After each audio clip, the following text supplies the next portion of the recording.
Howdy, folks. Howdy. Howdy, howdy. I'm Black Dragon, and welcome to another edition of Black Dragon Biker News Network. Biker News you can trust. And as always, I'd like to thank you all for tuning in from wherever it is in the world that you happen to be. We are sitting here in Atlanta, and it's getting cold, man. It's getting cold.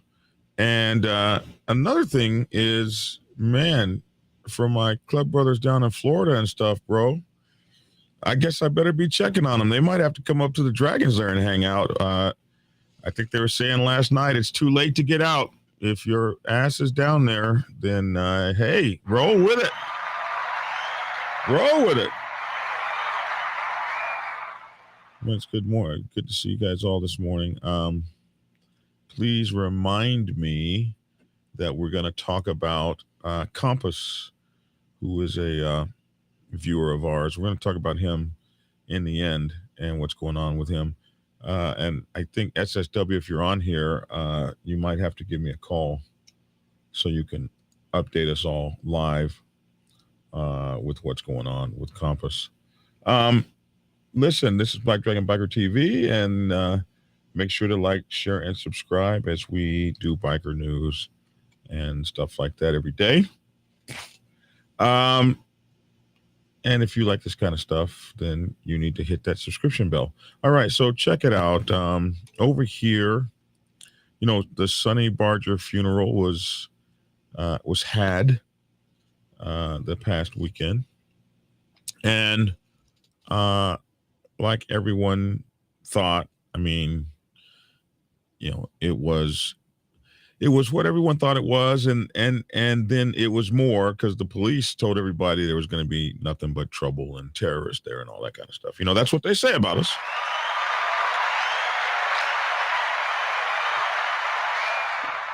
But instead, everybody came and acted right, and did what they were supposed to do. They came there to celebrate the man and his life.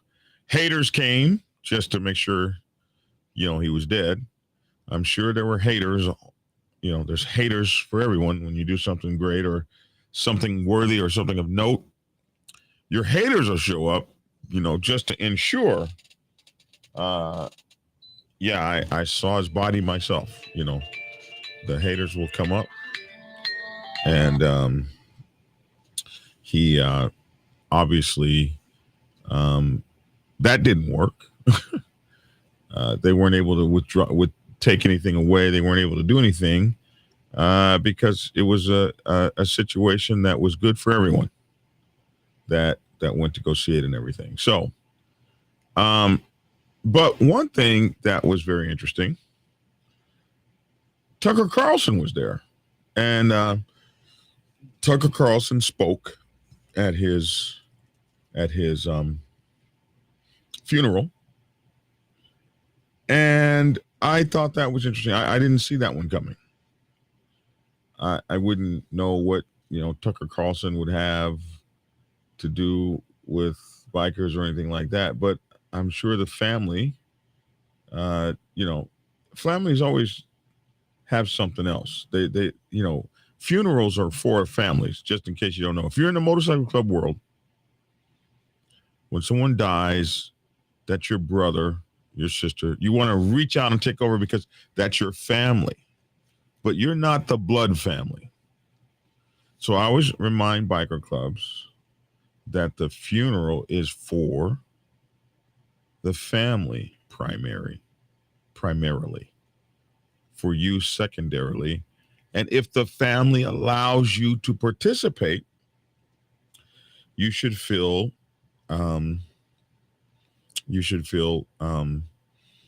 honored. A lot of families hate biker clubs, and they hate the fact that their brother was in it. So the family had this person speak, Tucker Carlson, and he had some things to say. So host speaks Fox News is, for those of you who don't know, Fox News is where Tucker Carlson resides. This is really not how you say this. Fox News is. You don't have to put an apostrophe S after an S. These people are actually writing. This is today's generation. Actually, the apostrophe goes behind the S, and there's no extra S, in case you didn't know. But anyway, Fox News is how it should read, not Fox Newses, but Fox News. Tucker Carlson speaks at Hell's Angels president's funeral. Host speaks at funeral of Ralph Sonny Barger, leader of the group considered to be by the Department of Justice to be linked to organized crime. So here's a picture of Tucker Carlson for all of my people that are listening. And this is a picture of him in August 2021, they say. The right-wing Fox News host, Tucker Carlson, spoke at the funeral of Ralph Sonny Barger, the longtime president of the Hells Angels Motorcycle Club in Stockton, California, on Saturday. The Department of Justice considers the Hells Angels to be linked to organized crime. According to one Justice Department study, although Barger described the organization as a bunch of fun-loving guys who just want to ride motorcycles, research data shows that the Hells Angels are involved in murder, the manufacture and distribution of methamphetamine, the distribution of cocaine, heroin, and marijuana, the purchase and sale of firearms, and other criminal activities. So, you can't even die and be buried without all of this to besmirch your name. Although none of this besmirches his name personally, Tucker Swanson McNear Carlson, the son of a media executive who married an heiress to the Swanson frozen dinner empire, attended a private school in Rhode Island and Trinity College, a liberal arts college in Hartford, Connecticut. At Barger's funeral, wearing a blue button-down shirt and chinos, he described to the assembled bikers what he said was the biker leaders' credo: stand tall, stay loyal, remain free, and always value honor. I like that. Stand tall, stay loyal, remain free, and always value honor.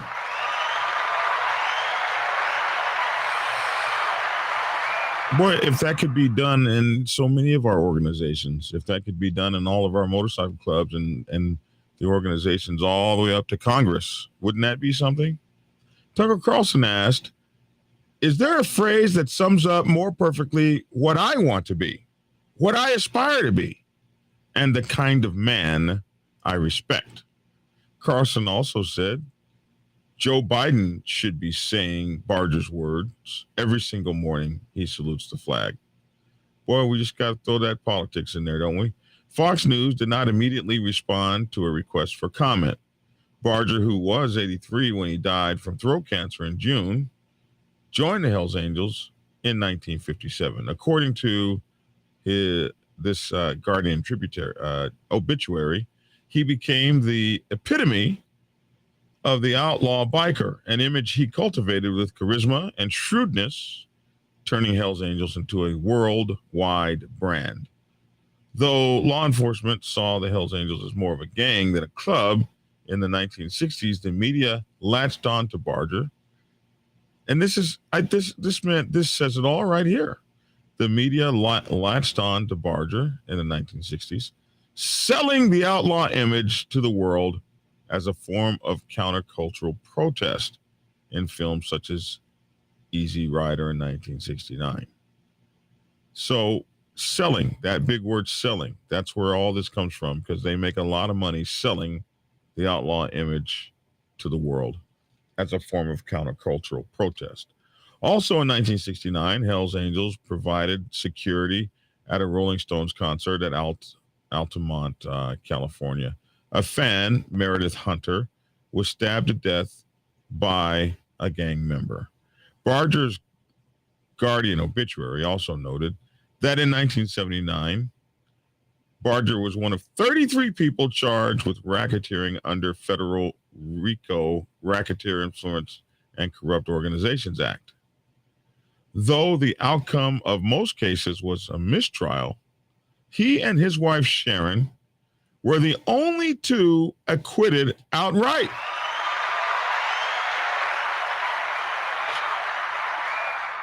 That's really cool. I didn't know that.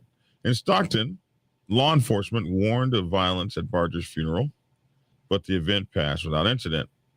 Local media said about 7,000 people attended.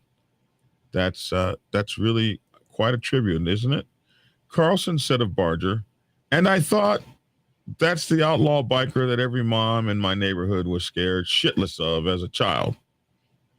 That's what he thought to himself. But he said that Sonny Barger's worldview, why aren't we hearing that from the people who run the country? Why is it left to Sonny Barger to say, stand tall, stay loyal, remain free, and always value honor? Carlson said the president of the United States should be saying that every single morning as he salutes the flag. But only Sonny Barger is saying it. And I thought to myself, I want to pay tribute to the man who spoke those words. The man who spoke those words, run-ins with the law, did not end when he was acquitted on racketeering charges. And then they're going to start running his arrest record down and all that. I don't feel like doing that to a dead person. So we ain't doing that. Then they want to talk more about when he was. Let's forget all that. Let's go down here. Later, he married Beth Noel, knee black. They divorced after. They divorced. How about that? Boy, you guys go read that garbage. Okay, with warfare between gang. Yeah. Okay, I'll do my own. So he had a funeral and 7,000 people came. Tucker Carlson got up and said some words. He said he thought that he was impressed by the man, as he thought, wow, that's the outlaw biker that every mom in my neighborhood was scared shitless of as a child. But looking at some of the things that he espoused, like loyalty and honor and remaining free, Tucker was moved by that. He was impassioned by that, and it made him want to get up and give a speech where he said, hey, man, this is what the leaders of our country should be trying to do as well. And they should be standing in the mirror saying those same words every day. Well, you don't know that they're not, but they should be if they're not. I just thought I'd add that part. And every one of you presidents of motorcycle clubs should be doing that too. Every one of you sergeant at arms, every one of you road captains, vice presidents, leaders in the motorcycle club world should be standing in front of your mirrors saying that too. Sonny's worldview. Stand tall. We say stand 10 toes deep. Stand 10 toes down. All 10 of your toes, or 9 if you only got 9, on the ground, standing there, facing forward for your brothers. For all of us, one of us goes down, we all go down. If one of us is surrounded, we're all surrounded. If one of us, if united we stand, divided we fall, and if it should come a time our backs are against the wall, we'll be together. That's what Sonny meant. Stand tall. And I think that's strong, man. Don't you think that's strong? And also he said, I'm trying to find my place, stay loyal. Every time you pick up a phone and you call and you talk behind a brother's back, you ain't even loyal within the motorcycle club. You're not even loyal within the chapter. If you don't bring it to the table and talk about it face to face, man to man, you got to call everybody in the club. But you and I had the argument, but you call everybody in the club. You didn't call me.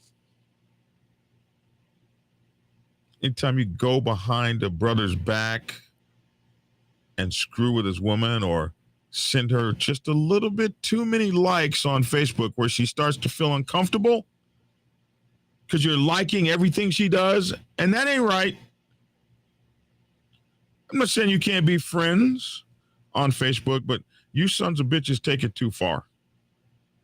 Every time you come up on a brother's girlfriend and she feels awkward, you ain't loyal. Ain't a loyal body, ain't a loyal bone in your snaky, slitheringly body. And even snakes have bones.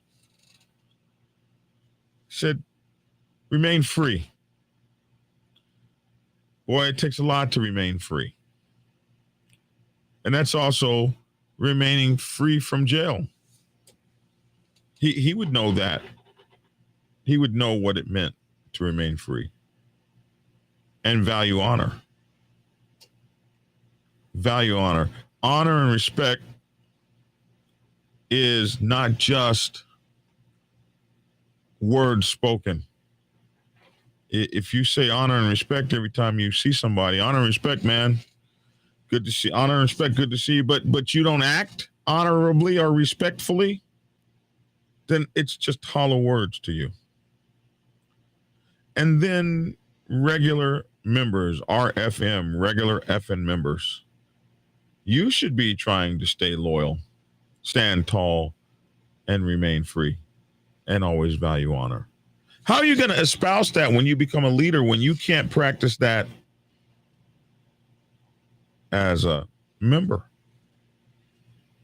Being the best member you can, my utmost for my MC. There's a book called My Utmost for My God. And I always thought my utmost for my MC as well. So to hell with that article.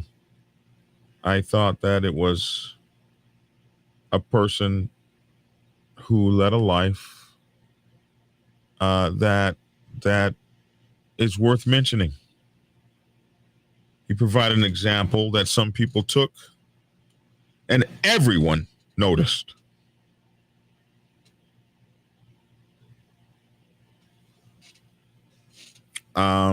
Like great people, I'm sure he caught hell from his club. Because great leaders are going to catch hell from everybody will love you except home. That's the way that goes.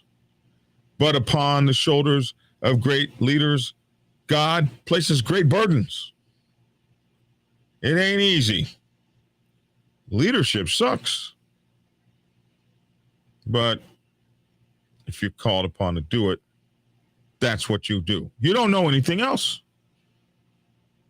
You don't know nothing else. And you ain't trying to impress nobody. You're just doing you. And doing you happens to be looking out after the greatness of the MC. And when you're dead and gone, they can talk about your convictions and all kind of other stuff. But what they can't do is they can't match you.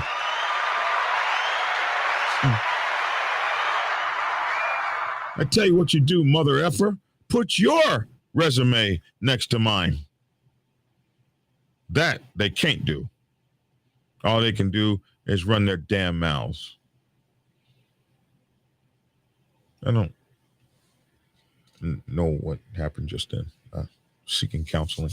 Anyway, a great man has moved on. A notable man has moved on. A man that has made a difference in his community has moved on. And a man has moved on. Hey, man, that's a man. He ain't nothing walking on water, bro. He was human. Human mistakes, human issues, human problems. he rose to the occasion, but he was still human. And I say that about presidents. Don't look at me to be something bigger or greater than I am. Black Dragon, I can't believe that's you. I can't believe you got pissed off. You can't. I'm a man. I got pride. I got ego. I take it on the chin for the club, but I can be at my worst too. I can get up on the wrong side of the bed. You can't be looking at these leaders and clubs as something bigger or more than men, because sometimes you treat them like that, like their feelings don't get hurt, like they don't matter, like they can't be sick, like they can't have a down day. And that is a hell of a responsibility as you build your leaders up for failure rather than success. So the family was able to say so long, and 7,000 guests, and God only knows how many people were watching on the stream. If there were 7,000 people there could have been 70 million watching on the streams. I'm sure those numbers will come out. And if you get an opportunity to see the stream, you probably should, just because you're a biker in a motorcycle club world, and history just occurred. And we don't always get to play a part in historic history. All right. So that's Sonny Barger. He has now been laid to rest. So his chapter is over, but his legacy will not soon be forgotten. It's the only way to live forever that we know of, other than the spiritual stuff that we hope for, that we have faith will happen. But the stuff that we know that you can live forever or for a mighty damn long time after you're gone is if people still mention your name. And we all want to leave a legacy that people mention, and people will be mentioning his name for quite some time to come. So long, Sonny Barger.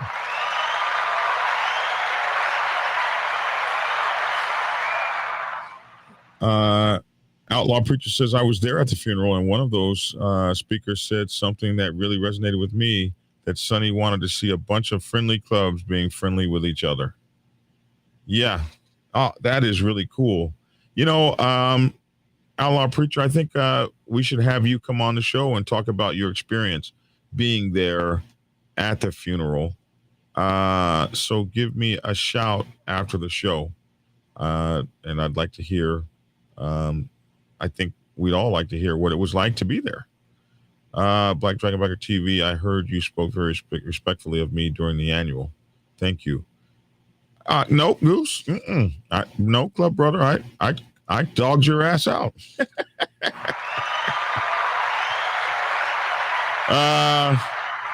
Highlander said the President's Bible just arrived. Thanks. Hey, man, thank you for ordering it.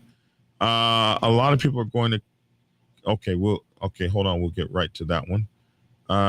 Yes, Lissa, I got your message, and that's why I'm talking about this, because I'm getting ready to talk about that.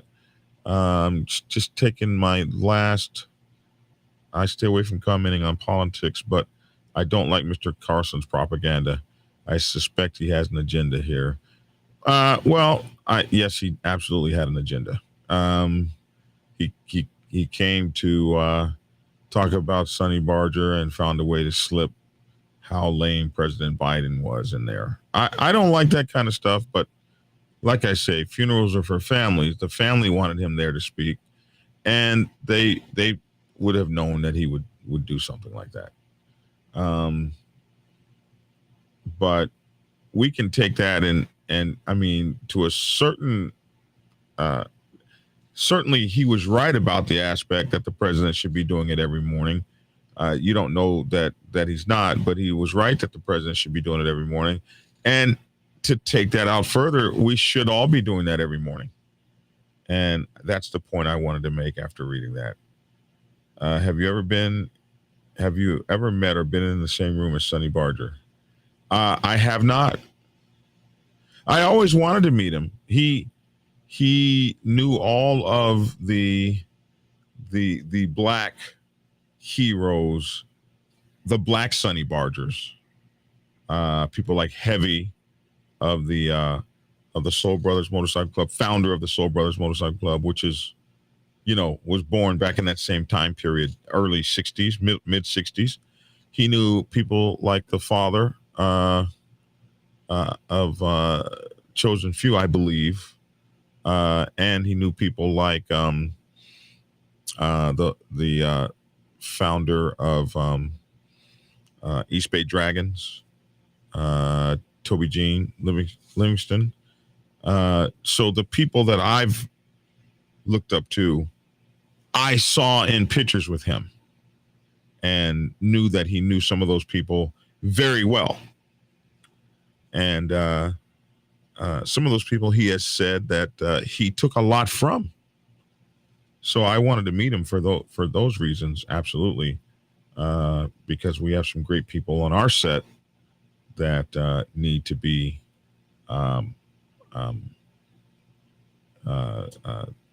memorialized. We have some black Sonny Bargers. One of them is Heavy of the Soul Brothers, founder of the Soul Brothers, and he's getting ready to have a birthday party soon, and I'm going to be telling you all about him and getting you guys up on his information because he's still alive, and we need to be doing we need to be looking at these great guys before they go out. And I can't fail to mention the father of the mighty Black Sabbath Motorcycle Club Nation, the man who started this great thing right here. So, yes, sir.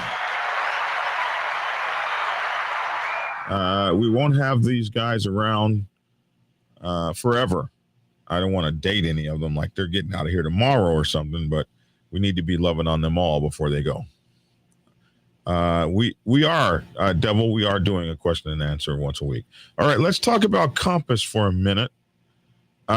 You guys might remember Kompus. We did a show with Kompus about the Ukraine war, and Kompus was on a station. He had his own show over in Russia, and you guys might wonder, like, I really kind of stopped talking to Kompus. And the reason I stopped talking to Kompus, I did not want to get Kompus killed. I don't know what goes on in Russia. I just know what I see on TV. And, some of that you can believe, and some of it maybe not so much. But one thing that seems to be true, or I believe is true, is that you can get your ass put in prison or hurt or killed talking against the Russian government. And that's what Kompus was doing. He was talking about, he was one of the first to come out and say, I don't believe in the war. Those people ain't Nazis. I don't like what's going on, and I ain't down with that. And he was, I think this is the cover right here that we did when we talked to Kompus. It was called War in Ukraine. Let me pull that cover up for you guys so you guys can see that one. I can go back to these. Yeah, that's it. Boom. Oh, what happened? There we go. So this was when we first had Kompus on the show. This was and this is, of course, the leader of Ukraine, the president. And I remember when we first had pictures of him in those trenches walking around. And Kompus came on and said, hey, man, I'm not with this. I'm not for this. I ain't doing it. And I kept telling him, I would call him on WhatsApp and we would talk.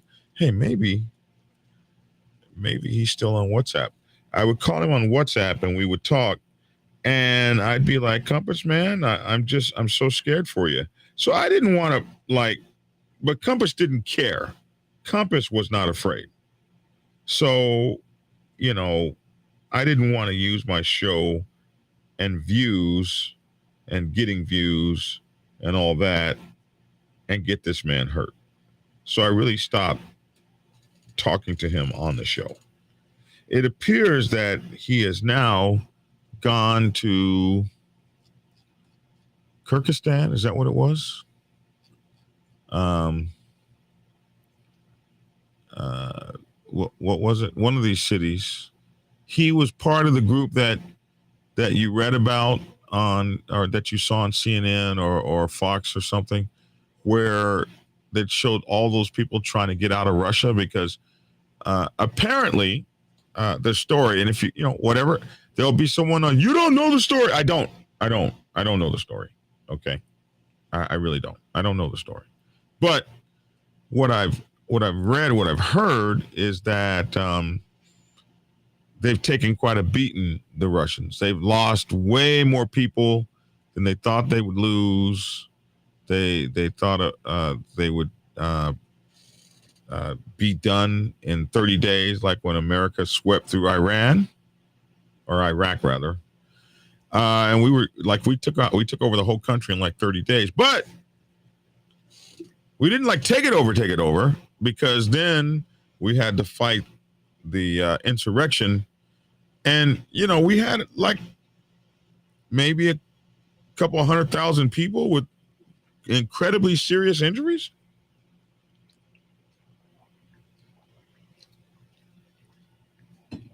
I mean, like, how long were we over there? Years and years and years and years. So I guess the place is called Kazakhstan. Is Kazakhstan over in Afghanistan? Where is Kazakhstan? Kazakhstan. You guys know. Is that in Afghanistan or something? That would be interesting if that's where Kazakhstan is. But if he does try to get to the United States, we are going to be here for him to help him along. He was part of the group. I guess the Russians lost a hell of a lot of people, and he was part of the group of folks who decided, hey, man, I ain't fixing to even be trying to go over there. And oh my God, he sent me a message at 8:25 this morning. Holy holy shit. Let's see. He sent me this message at 8:25 this morning. Is this on Telegram? No, this is on WhatsApp. And he said, I was forced to leave the country. I'm a refugee right now. I wanted to ask for help from all of my U.S. biker brotherhood. I'm planning to address U.S. Embassy in the country where I am now in order to get asylum. Hey, yeah, man, whatever we got to do, Kompus. Whatever the hell we got to do, bro. Let me see if I can get him to answer. Let's see what we can do here. First of all, I got to turn on. Why is this not working?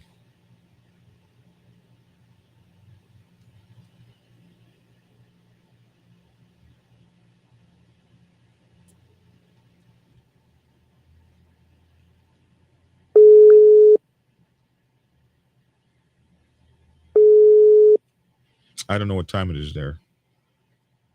Probably afternoon.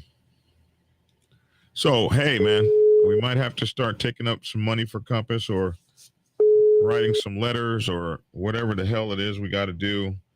But he is absolutely needs asylum. I don't know if he got his girl out or not. He was married. Hello? Not answered. So we're going to try to get a hold of Kompus. So at 4:51, he says, are you here? I need help. So he's been messaging me since 4 o'clock this morning. I had no freaking idea. I'm here, brother. we're here. The show is here. And your friends in the United States are here.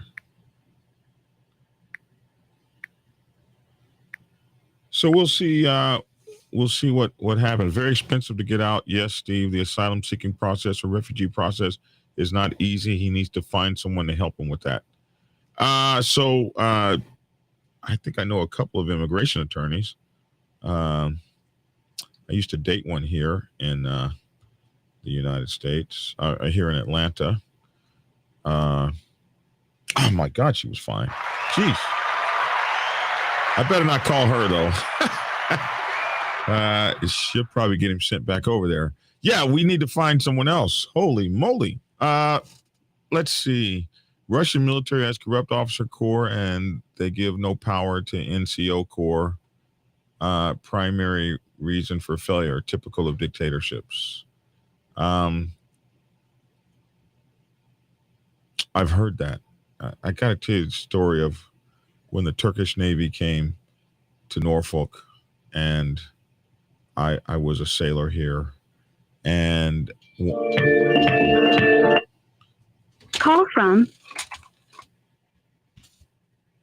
to accept, press 1. To send a voicemail, press 2.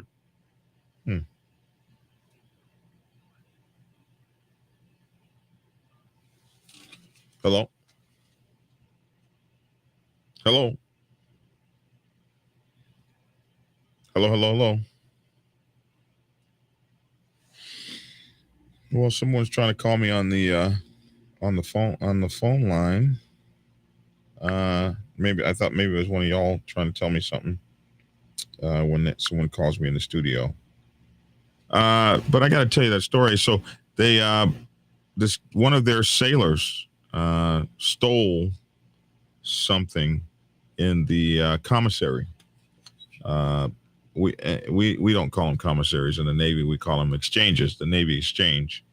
And when he stole that thing, he got caught or whatever, and they turned him into the boat. And so they were going to hang him right there in port in Norfolk, Virginia. And the folks was like, no, you can't do that. You can't hang him in port here. So I'm told that they went out to the 12-mile mark and hung him. So, a lot of these countries, they don't play around. As always, and even here in Israel, we appreciate people like Sonny 81 for being one of the founders of our culture. And thank you for continuing this legacy these days. Black Dragon, love and honor. Adar, Asignanos, MC, Nomads, Israel. Man, that's really cool. Israel, man. We got Israel watching us. I wanted to make sure to thank that person. Somebody sent me a donation. And I wanted to say thank you, Big Steen. Appreciate you. Much love, man. Thanks for supporting the show. So we're going to try to be in touch with Kompus. We got Sven over there in Germany. So maybe we can help him from a whole bunch of different areas. Somebody said Adar, my brother from another club out here. So some of you guys already know him. This is when us biker family gets together and prove we are a real brotherhood, our brothers in need, no one left behind. So, Kompus said from the very beginning, he was not with the war. I kept asking, I was like, man, Kompus, hey, bro, be careful. You can't say that kind of stuff. I am not afraid. I got to meet his wife. Kompus is young, like maybe 26 or something. I got to meet his beautiful wife, and I'm really hoping that they're going to be, I hope she got out too, but he didn't mention her in the text that I got. So I don't know. But he said he's forced to leave the country. I'm a refugee now. I wanted to ask for help from all of the United States Biker Brotherhood. I'm planning to address the U.S. Embassy in a country where I am now in order to get asylum. So, you just need to let us know what we need to do. You just need to let us know. Come on, devil. You know you ain't got to thank me for something like that. Quit it, man. Stop. Oh, my goodness. Got a prospect that was here in Lawton, Fort Sill, that was here for schooling and was recalled to Poland. I wonder why. Chris, I grew up in Lawton, right there at Fort Sill, the largest artillery base in the entire world. Are you an artilleryman? We used to hear the impact over in the impact zone every day at 5 p.m. I think it was. You could just hear the shelling. I grew up hearing the shelling. I grew up hearing howitzers every day at 5 p.m. shake the ground. Really interesting. So thank you for your service. Thinking if anybody knows a motorcycle ministry in Kazakhstan, they would be helpful. So, okay. So what we need to do is we need to form a Kompus committee. I'm going to make a WhatsApp group for Kompus. And I will put together a group and we'll let Lissa handle the administration of it. And we will get this group together immediately so that we can know how we're going to proceed to help Kompus in whatever it is that he needs. That way we can be prepared to help him. You know what I mean? So if you want to help and be on this committee, please let me know. Black Dragon at blacksabbathmc.com, and we will do what we need to do. Now, listen, there's going to be some people that don't like that. There are some people that really think that the war is justified. So, be prepared for that. And I'm not taking sides here, but I don't know enough to take sides. I just know what we see on the news, and I don't think many of us trust the news. But even in our day, when Vietnam was on and they were conscripting people, there was a lot of people that left. I don't feel like going to war, and especially somewhere in a country where ain't nobody done nothing to me. We're going to war to stop communism. I might not be in favor of stopping communists. Let people who want to be communists be communists. I'm not going to fight. And you had a lot of that going on. So he might not have wanted to go to Ukraine to kill so-called Nazis. Oh, look at this. Kompus? Kompus. Yeah. Hey. Hey, man. Oh, you want to switch to a video call? Hold on. Let's see. Hey, man. Yeah. Luckily, I have Wi-Fi here, so for now I can show. You're looking good, man. Myself to you. Can I show you on the? You're live with me on the channel right now. Can I? Yes, you can. I don't mind. Okay, everybody. There's Yes, Kompus in his smoking jacket. Hi, everyone. What's up, man? Well, the worst thing happened, as you all are aware.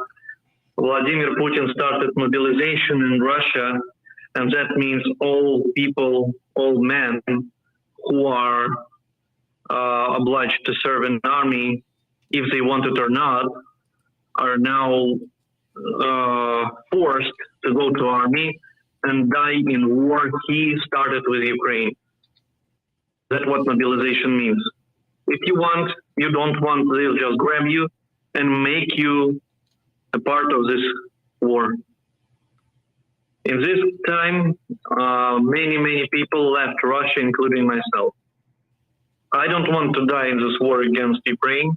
I don't want to support Putin, and I don't want to be a killer. That's why I was forced to leave my country, and I did it several days, actually 2 days before. I left Russia in the evening of Sunday by my time, and I got to another country of former Soviet republics today in the morning. So I'm here now. For now, I have a place to live for several days, and then I will need to take some action. Well, my nearest plans are to contact the United States Embassy and to ask for asylum for myself and my brother.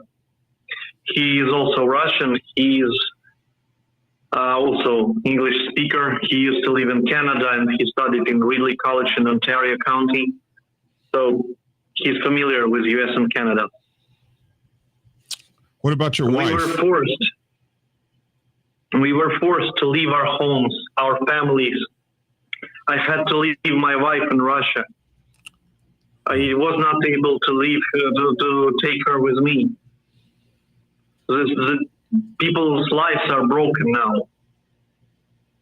People's destinies are broken. Lives are broken now only because of the desire of one dictator to start another war for his political ambitions. Yeah.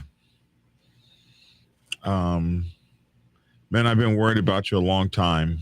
I've wondered about you. I just didn't want to get you in any kind of trouble, but it looks like well, yeah, trouble caught me and beat me by the ass, if I wanted it or not.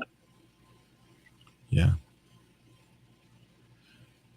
So I'm not sure this will work. Some American officials today stated that they will accept to asylum refugees as I am, the ones who don't want to be mobilized in Russian army, but it's not checked yet. They just declared it today, and I'm absolutely unaware how will this process go. Well, I have asked several friends of our mutual friends to help me. Maybe their somehow recommendations in the embassy would help me out get the status of asylum of a refugee in U.S. Well, we have many people. We have many people here that are going to help you. One of my club brothers just told me to send you some press credentials from my company, Bunch Media Group, and we can do that as well. I can send you some press credentials and make you a reporter for us. And whatever we got to do, man. Whatever we got to do. I'm putting together a committee right away.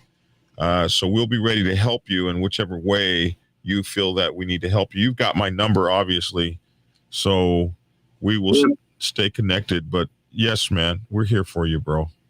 We're here for you. We're here for our biker brothers, man. We're here. Yes, one of the most awful things is that I had to leave my bike that I have bought just 3 months ago. I have just bought it and I have to leave it behind me. We got a lot of bikes over here, man. Bikes are. I'm sure you do. I'm sure you do. Oh, right. Hold on. I dropped the damn phone. How do I turn this off? Okay, thanks. There we go. All right. So that's how it is for now. A lot of people leave Russia. So many people. Borders are blocked. Borders with Georgia and with Finland are partially blocked now. And Russian military men have placed their recruitment points in there. So immediately they catch a person on the border that is trying to leave and he has to serve an army. They immediately recruit him whether he wants it or not. And he is sent to war. That's how it is now. Sent to die. Sent to fight or die. In my own town, police and military men are patrolling the streets and catching people just on the streets. Like criminals, they just grab them and bring them to military recruitment points. That's unbelievable. That's unbelievable. That's how it is now. Yeah, that's reality. For me, that's reality. We call that Shanghai or conscripting or there's a whole bunch of words we use for that. That's not good. We call that conscripting, conscripting people in the army. We call that Shanghaiing in the Navy. When you do that, that's Shanghaiing. Oh my goodness, there we go. I need a better way. You know what? I think I can actually bring you onto my computer. We're gonna. Let me see. I'm gonna hang up and call you right back. I want you to answer the phone. I'm gonna try to bring you onto my computer. All right. I think I can actually bring him onto the computer. Let's see. Open one is real phone. Tap the menu. Tap the menu. Let's see. Settings.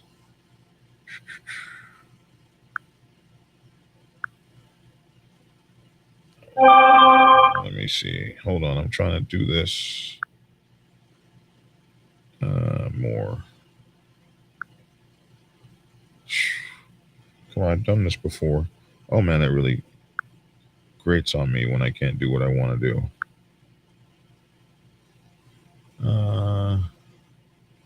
Oh, okay. I got to go out of here. Go here, here, and then select link devices. Give me just 1 second, folks. Link devices. There we go. Link a device. And then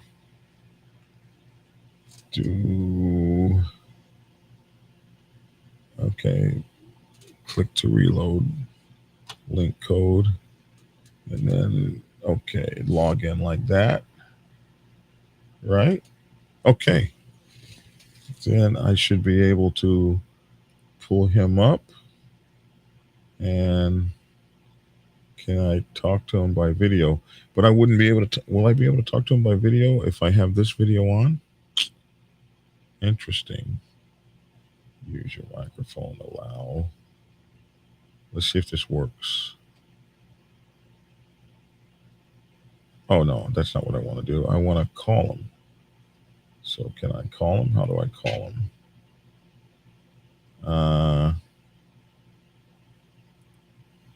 Guys, it's my first time doing this. So how do I call him? Is there a way to actually call him? From the self? Let's see. I'm trying to bring him onto the computer. You guys forgive me. It's my first time. Should be able to. People call me on this computer all the time. From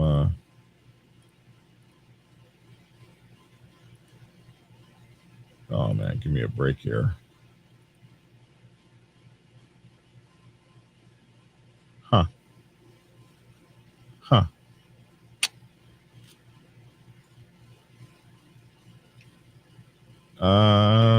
I should be able to call him from the computer. Okay. Well, that shit ain't working.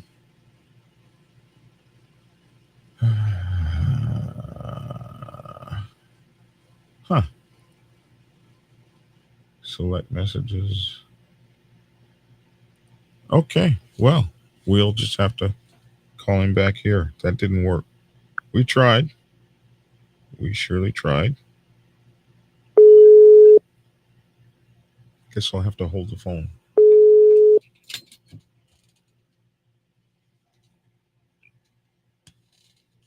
Kompus? Yep, Yeah, that didn't work too well. So it looks like we're back here. didn't work. But anyway, I got a Well, now. Yeah. so So what basically happens now, like what I have read in Telegram chats, people are reporting that people have to sell their cars on the borders. They just approach the borders with other countries, and soldiers tell them you can go, but you will have to leave your car. And people just being in line are just selling the cars for tiny sums of money. Some are forced to drop their luggage behind them. The only things I have now with myself after crossing the border is my notepad, couple of pens, some medicines I have, my documents, and some money. That's it.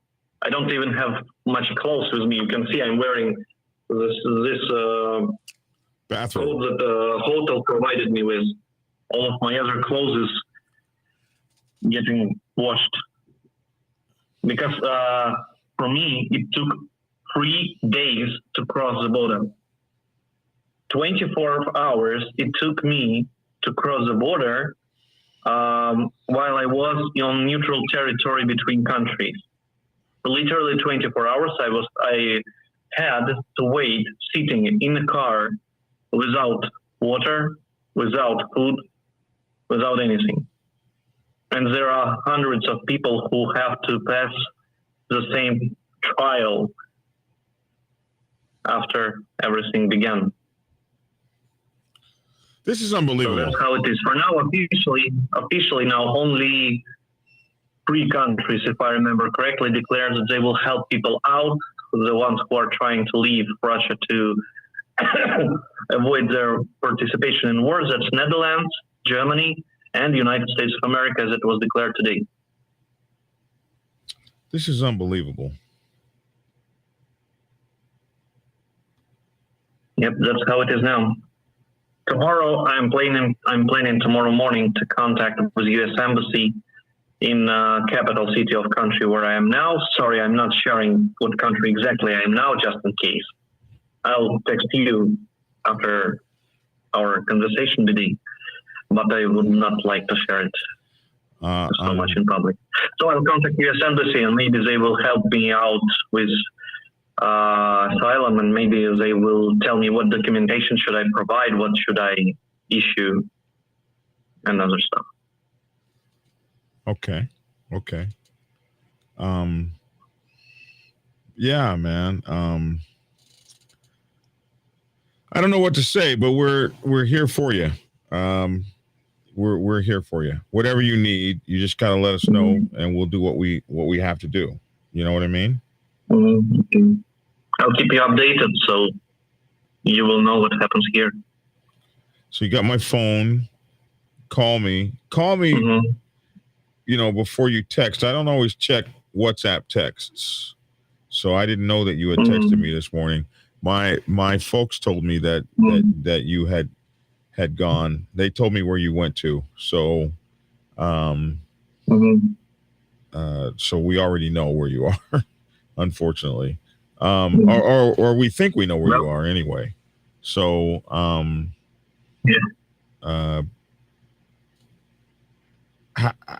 how's your family in jeopardy? Is your wife in jeopardy, or do you think they'll be safe? Your parents and stuff? Yeah, I guess they will. I guess they will be safe. They're still in Russia, but they're getting close together, so they're helping out each other. I guess they will be fine. So what are the penalties for not showing up for the draft? What are the penalties for that? 15 years in prison. Oh, my Lord. So you're probably never planning to go back home again then? Until the government changes.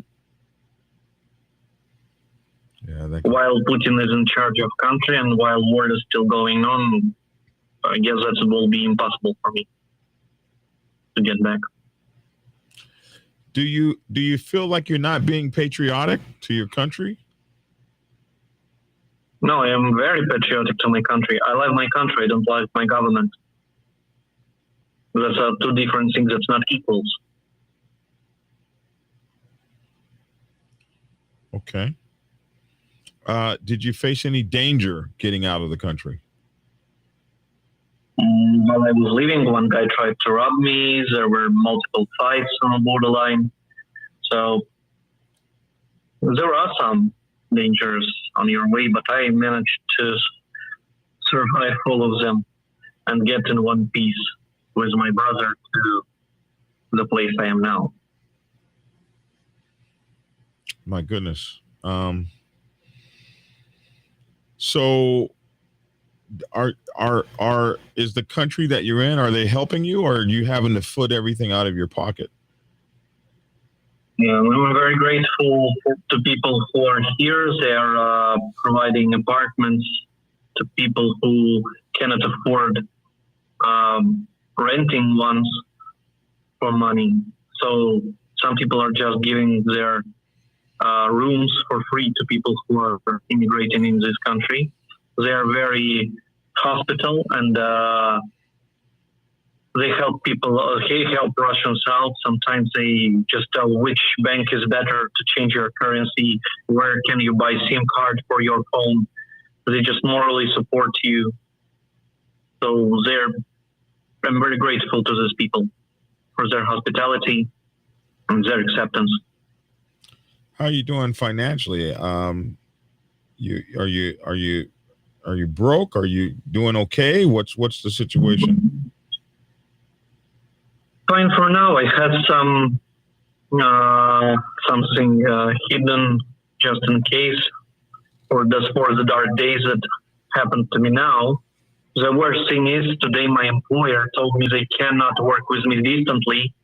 So I'm goddamn an employee now. So I lost my job today. They have refused to work with me distantly, so I don't have any job now. So, were you going to be conscripted, or you just thought you were? Was it a sure thing that they were going to take you in the army, or did you just leave? And I mean, how did you know? Officially, they're only conscripting people who have grade A of health that fit for service in army. These are people who are okay with their health, have no diseases or illnesses or disabilities. They're first to be taken. But personally, I know personally people who are older than the age of recruitment, who have health conditions, but they are being recruited anyway. Absolutely anyway. I know a case when a guy was recruited, even though he has disability and he has 5 children. He was recruited anyway. I know cases when guys who are about 50 years old and they are being recruited because about 40 years ago they have served in army. They have an experience. Right. So my grade of health is B. So that means I'm not the first in line, but definitely I would have been recruited if I would get caught. But I took a decision. I would not like to wait while it will happen. How many people would you say that you saw leaving? Thousands. I didn't even count. They just go with unending flow, like a river, endless river. Were you afraid? Men, women, families with children, with their pets. Oh, you saw whole families leaving. Yep. Some people are saying there will be nothing good in the country anymore, so that's exactly the best time to leave. The worst thing is that aircraft do not fly to Europe or US or Canada from Russia at all. So for instance, for me, only option to get to US, if I will be able to, is to leave to some other country by land, and only from here use airport to fly somewhere. The worst thing is for me, I don't know how it works. What do I have to do? First, I have to reach US and they ask for asylum, or how does it work? I don't know. That's the worst thing I faced. I don't know how to do it. Maybe if you could give me some advice, not only you personally, but maybe some guys in comments could write something down, I would very appreciate it, because I don't know how to do it. We'll figure something out. Addressing the embassy is what first comes in my mind. We'll figure something out. We'll learn this together. Mm-hmm. Thanks a lot. I appreciate it. So, how did you feel? Were you afraid? Did you fear for your life? Well, let me just ask. What made you decide? Okay, it's time to go. The friends are mine. 2 friends of mine are dead already in this war. Already. One is in the hospital. His leg was shot directly through whole leg with a sniper bullet. Even if he will survive, he might become disabled person for whole his lifetime. And I have visited the grave of my grandfather several months ago, before mobilization. And I have seen a huge number of crosses marked as graves of soldiers killed in this war. Mm-hmm. So that made a huge impression for me. And I decided that I don't want to be next.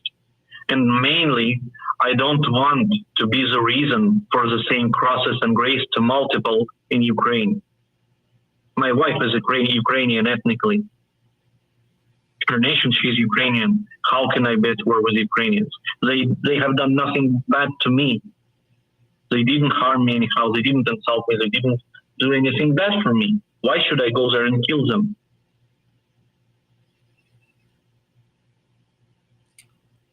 Okay, so at what point did you know it was time to leave? What made you say, "Oh, I got to get the hell out of here right now"?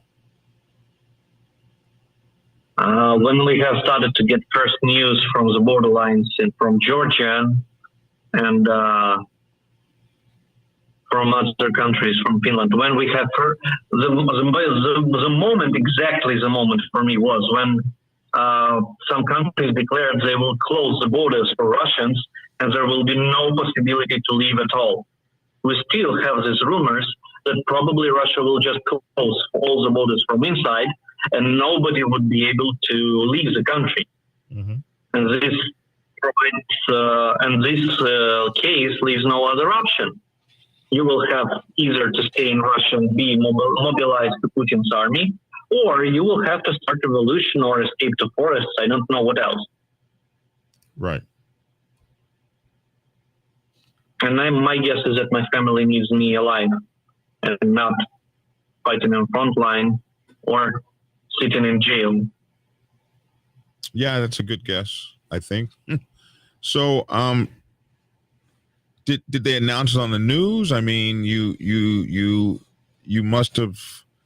There must have been some moment when you're sitting at the house and you said, "Okay, I'm going to get up now and get my brother and get the hell out of here."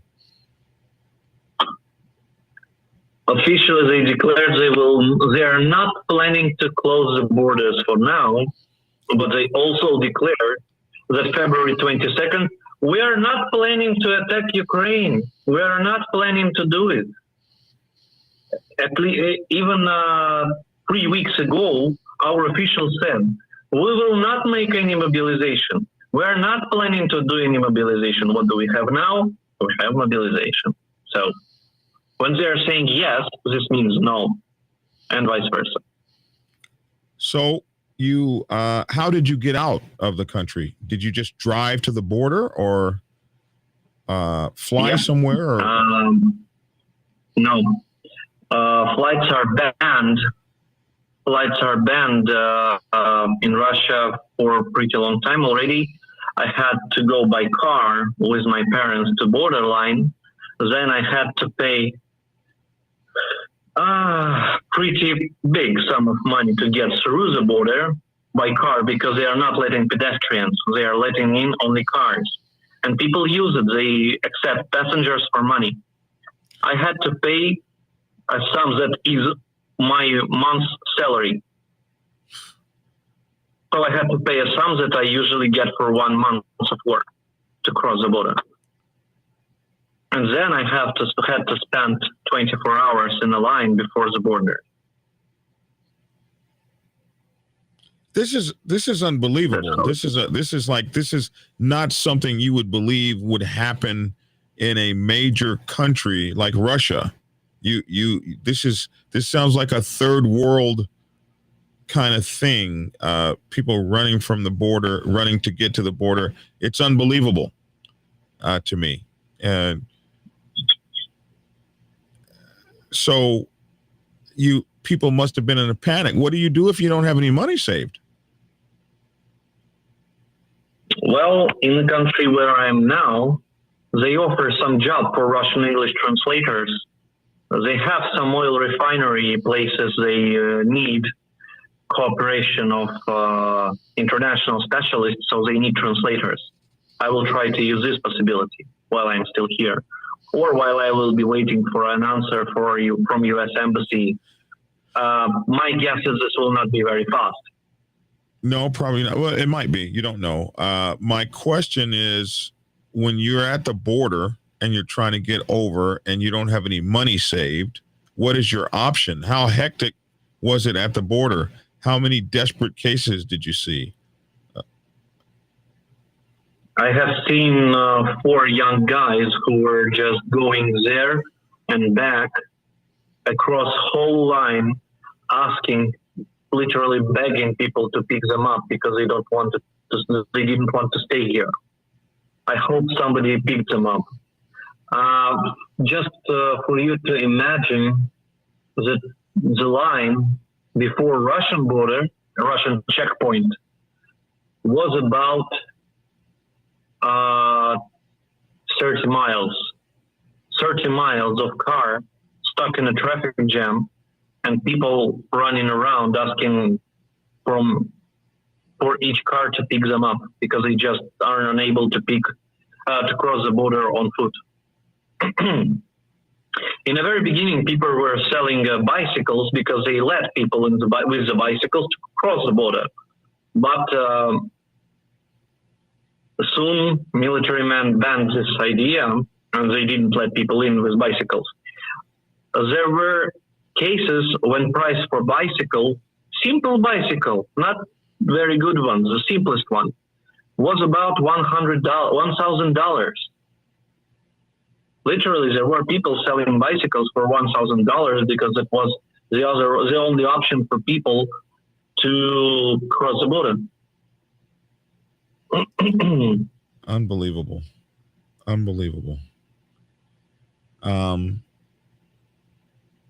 So your parents made a way for you and your brother. Did they actually drive you across the border and then come back, or is that something we shouldn't talk about? No, not exactly. Well, that's not a secret. That's not a big secret. They have just delivered me and my brother to some point in this line. And after that, we just picked up our luggage, and the same way as all the others, went across this line asking for truck drivers, simple drivers to pick us up and let us go through the border. We have found a guy who asked for a significant sum of money. I told you before it was my monthly salary. And nevertheless, he helped us out. We have crossed the border with him. And after we crossed the border, he paid us a taxi to deliver us to nearest town where I am now.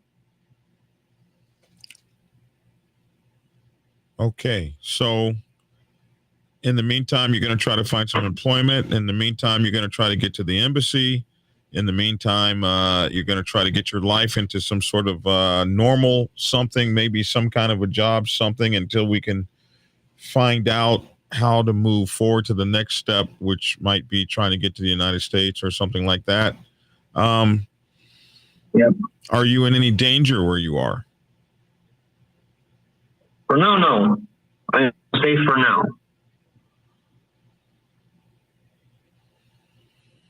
What is the possibility of Russian troops coming to where you are and bringing everybody back or something like that? No, but I have heard rumors that probably the country where I am now will start arresting people and bringing them back to Russia if Russian officials will declare that these people are deserters and they are leaving country illegally because they have to serve an army. These are only rumors for now, but no one could guarantee this will not happen. So time is. I have no guarantees that I will stay safe. I'm safe for now, but I don't have any guarantees that I will stay safe. So time is of the essence. You need to get moving. Oh my goodness, buddy. It's just it's just hard to believe such a humanitarian crisis has occurred from where there was really no crisis at all, and now look at it. It's crazy. That's just an insane. 2 weeks ago, I was on vacation with my wife in St. Petersburg. We were sitting in a restaurant drinking beer and enjoying our vacation. And now I'm a goddamn refugee in another country. All my life just turned upside down for a couple of days. Yeah. So I've heard we don't have great news, but about what's going on there, but we get reports every day. We've heard that people have been calling for Putin to be to step down or to be stepped down. What is the likelihood of that? Is there any weakness in that? Is that a possibility? For now, the news are the following. In some republics, like Dagestan Republic, there are huge riots. There are lots of police. They started shooting, for now, just in the air, not into people, but that's for now. Protesters are beating up policemen. They don't want their sons, fathers, brothers to die in this war as well. In some different republics, the situation is the same. But in big cities like Moscow, like St. Petersburg, the protests are not so big for now. My guess is that this is because not so much time have passed since mobilization began yet. And the words I will say now are not very good, but these big cities have not seen so much dead bodies returning from this war for now. For now, before mobilization, Russian army used only professional soldiers who are contractual, who are not just regular army, whose profession is being soldiers. But now everything changes. They're mobilizing people, men that just served in army some 20, 30 years ago, who just remember somehow how do you hold an AK-47 correctly and use it. That's it. Well, that would be me. That person would be me, with my bad knees, diabetes, bad back. Yeah, I can't walk. Not a problem. I can't walk up any mountains. Sleep out on the. I haven't slept out in the cold in 20 years, 30 years. So I don't know what. You know what? I would not be a good military person. I have too many physical needs and dependencies. I got to have my medicine. I take 13 pills a day. Lord have mercy. You'd get out there and die and not even shoot one shot.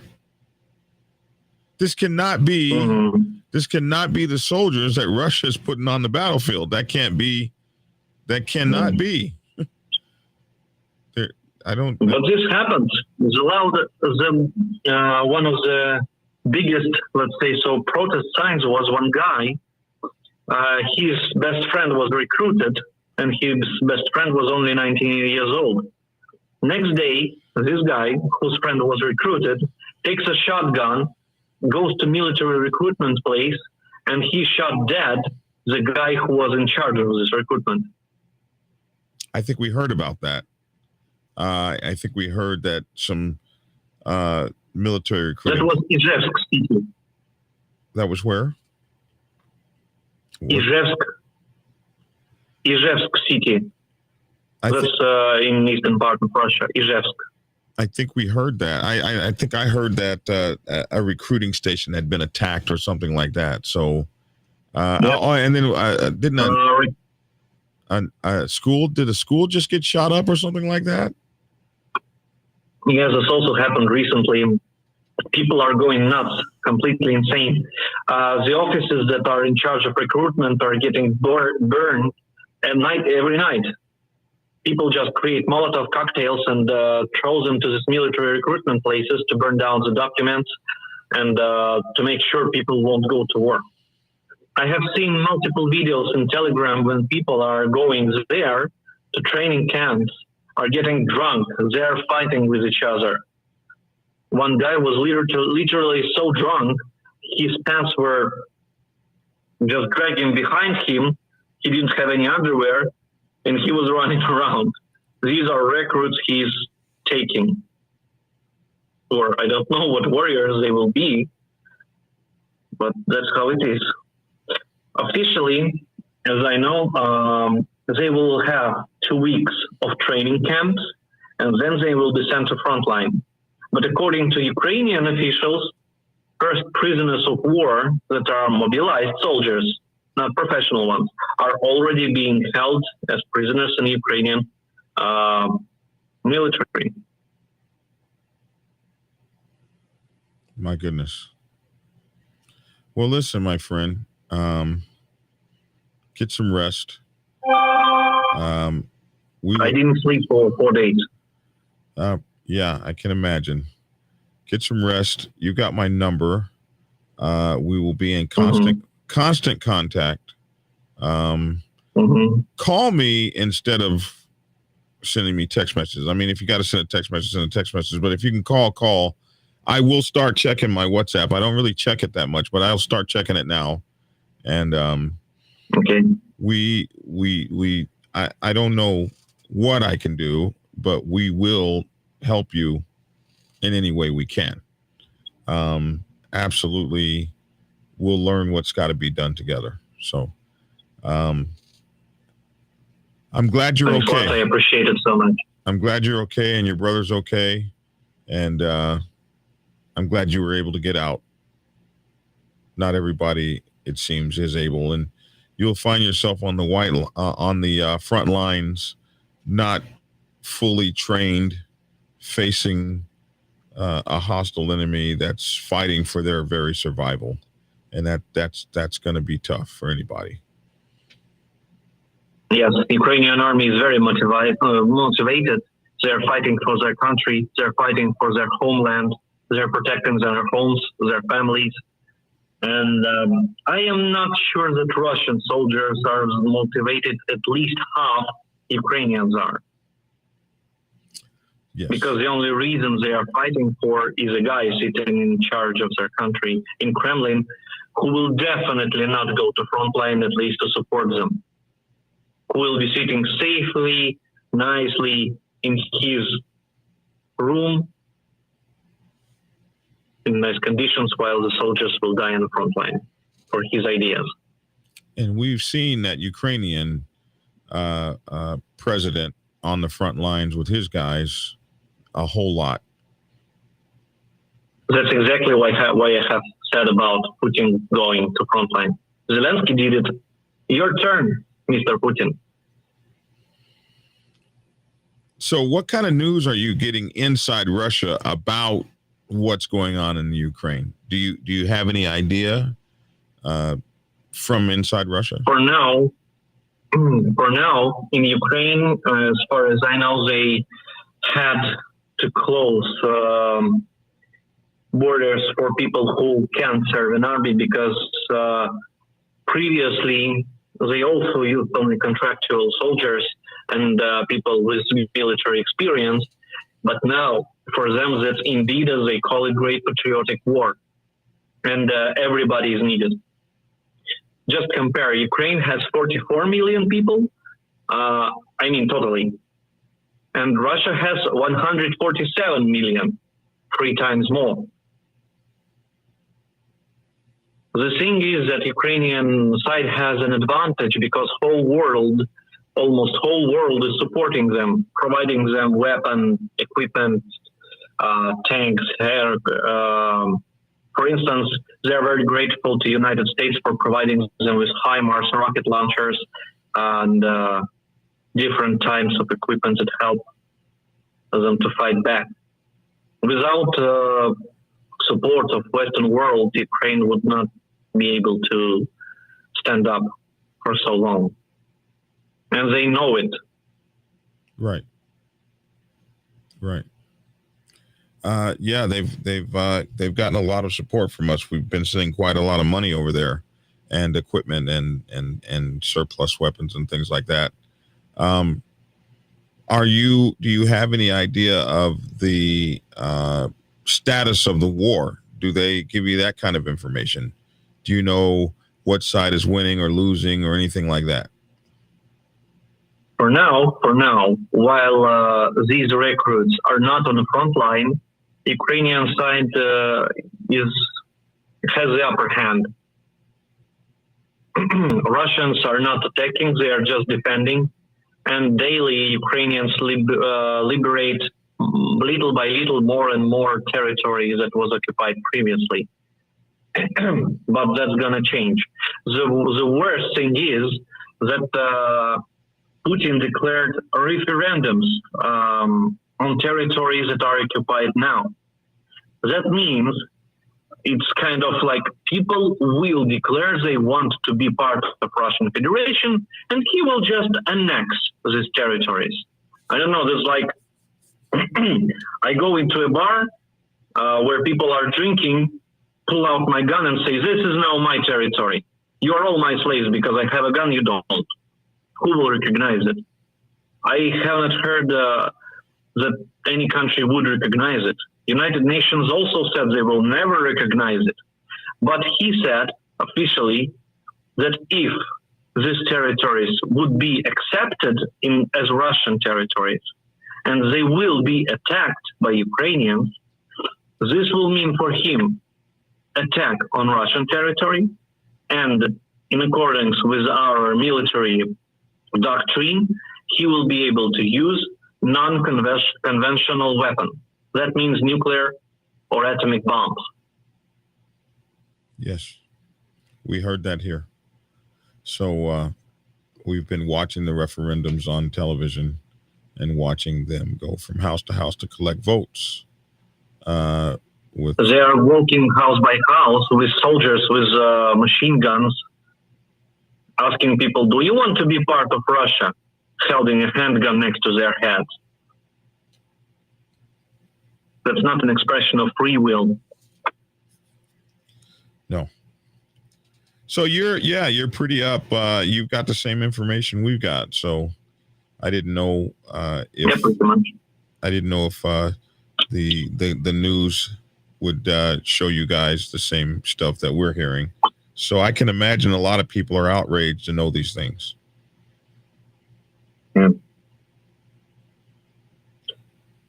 Yeah, the only thing I would like to happen as soon as possible for war to be over, for everything to change.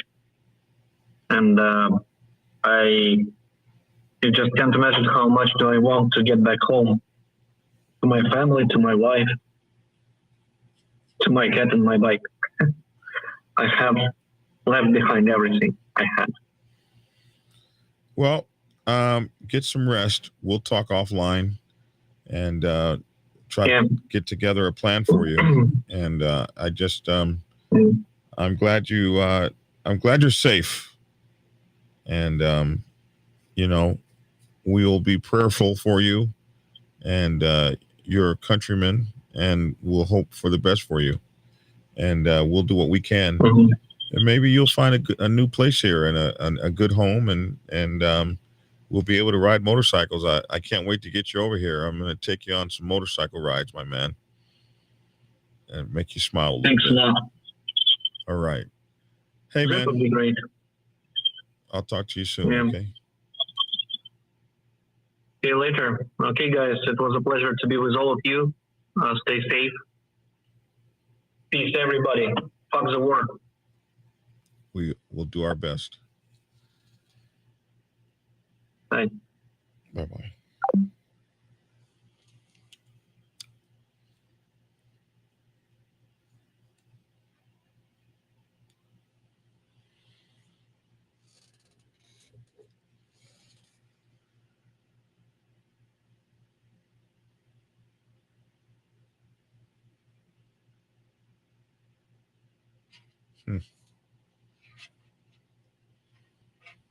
Prepare yourself to take the helm as president of your mighty motorcycle club by delving into the pages of Black Dragon's newest book, The President's Bible, Chronicle 1, Principles of Motorcycle Club Leadership. There you will learn to advance your skills in applying the 14 scientific principles of leadership similar to those taught to officers in the United States Naval Service. Available in hardcover, paperback, and ebook. Get yours today on Amazon, Kindle, or order it at your local bookstore. Order your autographed copy from blackdragonsgear.com. Be the best motorcycle club president you can be. Get the book. Okay, so that was Kompus over there in wherever he's at. But he's out of Russia for now. And he's trying to work his angles to move his life to something else, somewhere else. Young man in his 20s, I believe, or early 30s, late 20s, early 30s. He's had to leave his mom and dad, his wife, his beautiful, kind wife. I've met her. And him and his brother are on the lam, on the run. Not really officially yet, because there's no one like after them. But if he is declared a deserter, then he could have real issues that folks in his status will have. So, Lisa and I and the team will put together a committee. And we'll see what we can do to help this young man, as he is a biker and one of us.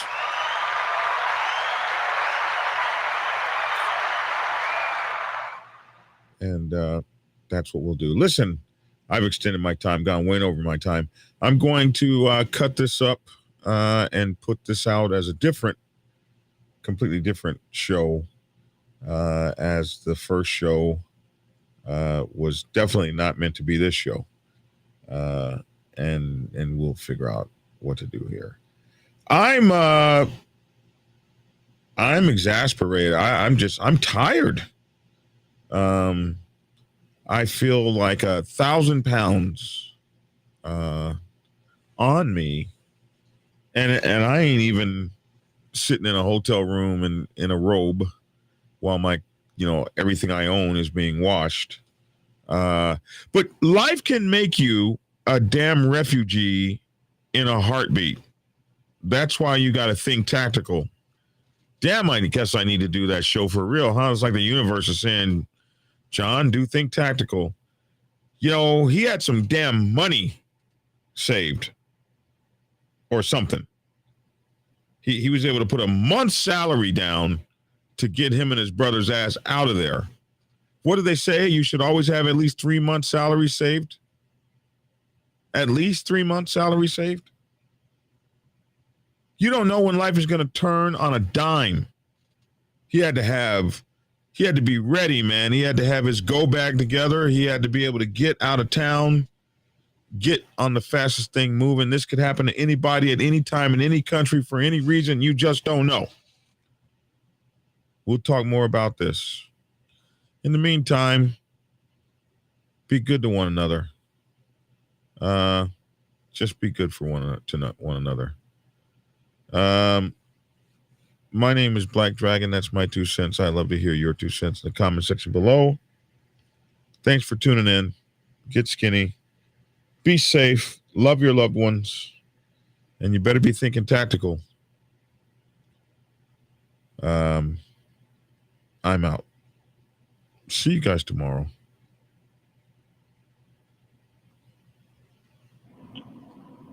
Get Black Dragon's first book, The Prospect's Bible, to learn how to join a motorcycle club. It has been an Amazon #1 bestseller for the past 7 years and is required reading for over 3,000 motorcycle clubs worldwide. This book is a must-have for new people venturing onto the motorcycle club set. It will teach you how to prepare yourself for service to the motorcycle club nation and show you how to qualify a motorcycle club to be worthy of your service. Available on Amazon, Kindle, and for order at your local bookstore. Get your autographed copy at blackdragonsgear.com. Be the best motorcycle club prospect you can be. Get the book. You are fake news. Black Dragon Biker News Network. Biker news you can trust. Biker news you can trust. Biker news you can trust. Biker news you can trust.